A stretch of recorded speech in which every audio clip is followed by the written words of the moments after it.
Saudações a todos, meu nome é Alan Trindade e essa é a continuação do vídeo, né? Onde eu falo parte da minha trajetória dentro da espiritualidade e as razões que me levaram a hoje, né? Trabalhar com Exu, com os espíritos da Quimbanda, né? Dentro da tradição de Quimbanda. Então, bom, peço que você dê seu like, compartilhe o vídeo, deixe comentários, seja para dizer que está gostando ou que não está gostando, ou para fazer alguma pergunta que a partir desses elementos, inclusive de perguntas que vocês deixam, eu posso fazer outros vídeos fazendo comentários sobre as minhas experiências ou ensinando algo que eu saiba e tudo mais. A participação de vocês é muito importante para que esse canal continue vivo. Bom, então eu estava explicando, né, que eu encontrei Ganesha dentro da minha trajetória, né, espiritual e tudo mais, e que ele me protegia do ataque desses espíritos, né, que até então eu sofria. Eu fiquei devoto de Ganesha, me tornei, né, deixei de comer carne, inclusive, foram assim, anos de muita dedicação a essa divindade. Mas era uma coisa de muito amor, assim, é importante destacar. Eu não me aprofundei nas questões do hinduísmo, né? Não sou um grande conhecedor do yoga, nem de todas essas questões orientais. Não é o caso. A minha devoção, ela se deu por amor mesmo, por gratidão e afeto por essa divindade que até hoje, né, eu tenho um carinho muito grande, quem me conhece sabe. Isso, essa devoção, né, esse Bhakti Yoga, né, digamos assim, né, que é essa prática, né, devocional, né, a Ganesha, durou alguns anos. E eu, concomitantemente a isso, eu continuei estudando sobre ocultismo e tudo mais. Até que um belo dia, eu comecei a me deparar com muitos textos sobre Telemann e Aleister Crowley e tudo mais. E dentro desse contexto, os textos cada vez me chamavam mais atenção. E eu comecei a procurar por referências, né, para entender mais e enfim. Até esse momento eu tinha uma ideia assim, muito fantasiosa sobre sociedades secretas. Eu era um adolescente ainda, eu tinha cerca de 17 ou 18 anos. Nesse momento que eu conheci e comecei a me aproximar de Telemann. Então eu achava que as pessoas de sociedades secretas eram todas santas, que eram lugares de muita sabedoria e etc, né? Eu comprava muito o discurso daquilo que é vendido por essas ordens, por essas sociedades secretas. E se você é uma pessoa que é assim também, como eu fui um dia, te digo, não se iluda. São seres humanos que compõem esses lugares, cheios de defeitos, cheios de falhas, cheios de erros também, como qualquer pessoa normal muitas das vezes. Então, não estou desmerecendo as sociedades secretas nem as ordens, mas a propaganda feita é muito maior do que aquilo que se entrega no final das contas. Então é uma dica que, se eu tivesse recebido antes, talvez eu tivesse me iludido menos com esse contexto. Mas enfim, dentro dessa busca sobre Telemann, etc., eu conheci um grupo de estudos, né, que foi quando eu comecei a sair dos livros e ir mais em busca de conhecer pessoas, etc. Eu já tinha ido na Mork, mas não me identifiquei. Eu já tinha ido na Sociedade Teosófica e não me identifiquei, porque o que eu buscava era por magia. Era entender e conversar com pessoas sobre magias. E esses lugares, eles diziam que não lidavam com magia e etc. Então eu não me interessei em me associar a eles. Então eu conheci um grupo de estudos independente, né, chamado Círculos de Estudos Egregori, que era então coordenado, né, gerido pelo Cassiano Camilo Compostela. E justamente no dia que eu fui, era o dia da palestra sobre Crowley. E, sei lá por quê, pelo destino, eu não consegui achar o endereço, acabei voltando para casa e fui num outro momento, porque as palestras lá aconteciam quase que toda semana. Enfim,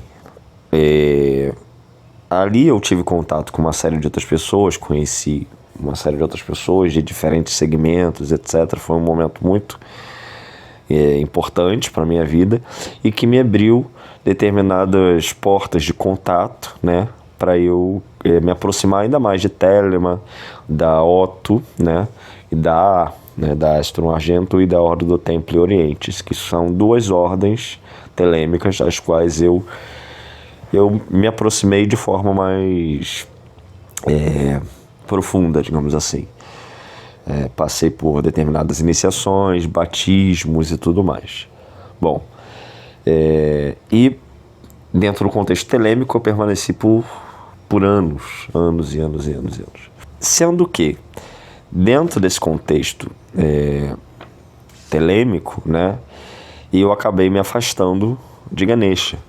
Por quê? Em algum momento ali da relação, lá da parte da adolescência, né, em um dia eu sonhei que Ganesha aparecia para mim e a imagem dele se desfazia.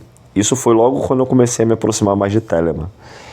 Então eu entendi que aquilo ali, ou seja, eu já estava há anos cultuando Ganesha, e quando eu comecei a me aproximar mais de Telemann, a imagem dele começou a se desfazer no sonho. Mas não era de uma forma negativa, não. Era como que uma maneira de dizer que a nossa relação tinha sido concluída, o que tinha que ser feito tinha sido feito. E aí eu parei de fazer os rituais, etc., deixei de ser devoto e então me tornei telemita, né? E aí entra essa parte que eu citei antes, essa relação com Telemann. E aí o que aconteceu? Telemann é muito intelectual, eu comecei a fazer todos os rituais, estudar, né, os Libre e etc. Fazia o RMP e tudo mais. Inclusive no canal tem vídeos de eu fazendo isso, falando sobre o Telemann em vários vídeos, etc. Porém, a relação com os espíritos, né, aquela relação problemática, voltou.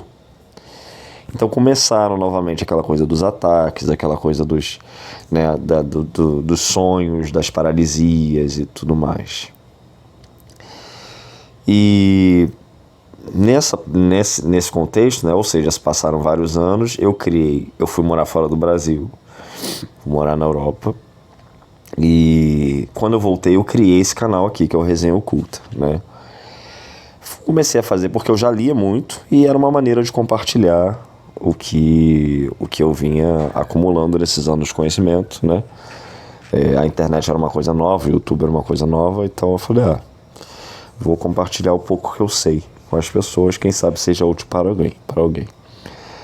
Criei o Resenha Oculta e comecei a fazer as resenhas. Em determinado momento, eu me deparei com um livro chamado O Culto da Quimbanda, O Culto da Chama Vermelha e Preta, do Danilo Copini. Quando eu encontrei esse livro, né, eu estudava assuntos aleatórios sobre o ocultismo, e esoterismo e religião, como vocês podem ver no canal, né? Tem vários livros de vários assuntos diferentes dentro desse contexto. Eu falei, tá aí, um livro sobre Quimbanda, né? Deve ser interessante. Porque Quimbanda sempre foi um assunto proibido na minha família. Todo mundo aqui sempre falava, até os vizinhos que são macumbeiros falavam que Quimbanda era coisa de magia negra, pesada, né? Que não se devia se envolver com isso, que é uma coisa terrível e tudo mais, e que os Exus de Quimbanda eram descontrolados, eram espíritos sem doutrina, né? E enfim.